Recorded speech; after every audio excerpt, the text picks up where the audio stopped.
In this video, I'm showing how to set up an Ember.js application with Ember simple Auth. So we have a very simple Ember app. It's more or less empty.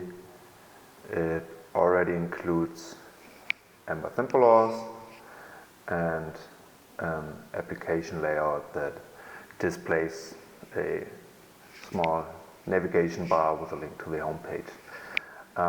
The first thing I want to do now is to add login and logout buttons to that navigation depending on the session's authentication state. So let's add some new buttons like this. So we just check for the session's authentication state via the sessions is authenticated property, and if that's true, so if the session is authenticated, we display that login button, and if not, we display a link to the login route. In order for that to work, we need to configure the login route, of course, in the router. So this route login, and in order to be able to actually use the session in this template, we need to inject the session service into the respective controller. So let's define the application controller like this, application.js, and implement it like this. So this injects the session service into the controller, and it also defines the logout action that we bound to that logout button. And that action is simply called the session services invalidate method.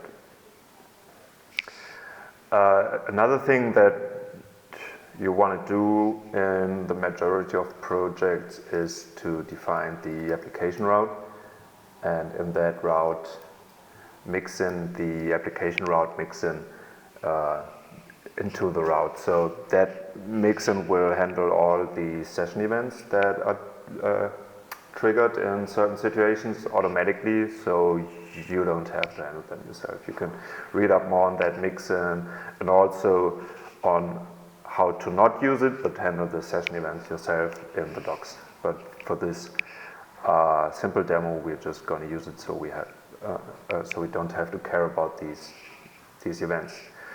So now we have the main navigation with the logout button and the link to the login page, but of course we didn't actually implement the login page. So let's add a login template, login HBS, and define a login form.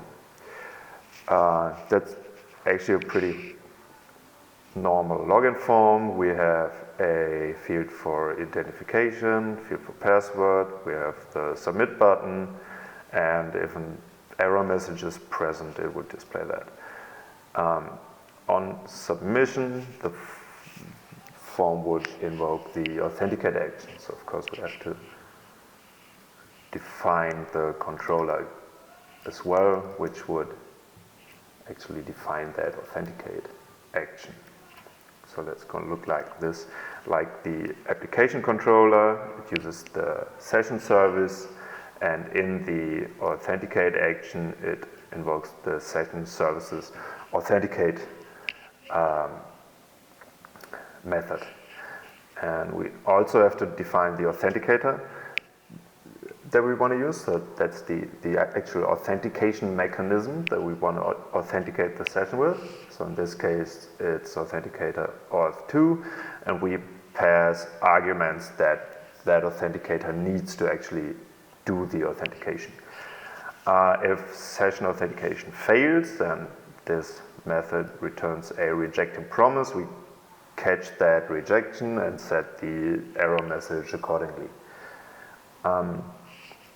Because we are specifying that Auth2 authenticator here, we also need to define it. So let's add a directory app authenticators, and then we define the Auth2 authenticator in there. And in this example, we will just use Ember simple auth 2 password grant authenticator that implements a specific auth 2 grant type, which sends the user's credentials to the server, and if those are valid, and it receives an access token in response. So the application already defines a mock server that handles that request. The internals of this are really specific to the auth 2 grant type. So basically the point is that if we send username let me and password in, authentication succeeds, status 200, and we receive an access token in response. If we send invalid credentials, we will receive an error. So let's check that out in the browser. And now if we go to the login page, the login route, we can log in, that works, displays the logout button. If we click that logout button, we're logged out again. And if we enter invalid credentials, we see that error message here. So that's fine. Another thing that you want to do in most projects is to have routes that are only accessible when the session is authenticated. So let's close all of these and let's add a new route, the protected route. And we only want that route to be accessible when we authenticate, and if we are not authenticated, we want to be redirected to the login form. And doing that is actually pretty simple. So first of all, we define the route here, then let's have a template for that so we can actually see when we are on that route. Protected HBS, let's add a simple header. And now what we have to do is we have to define the route, so protected JS, and then just as we did with the application route, we just mix in a mixin into that route. In this case, it's the authenticated route mixin, and that mixin already makes sure that that specific route is only accessible when the session is authenticated. So let's check that out in the browser. Oh, and of course we need to add a link in the application template so we can actually see it. Protected, capitalize that, fix the typo, and that's the protected route. So let's check it out in the browser. So here we are not logged in. If we log in now, then we're logged in and we can access the protected route, so that's fine. If we log out now and try to access the protected route, we are redirected to the login route, and if we log in there, we are redirected to the protected route, which we originally tried to access. And this is how you set up Ember simple auth in your Ember application. Thanks for watching.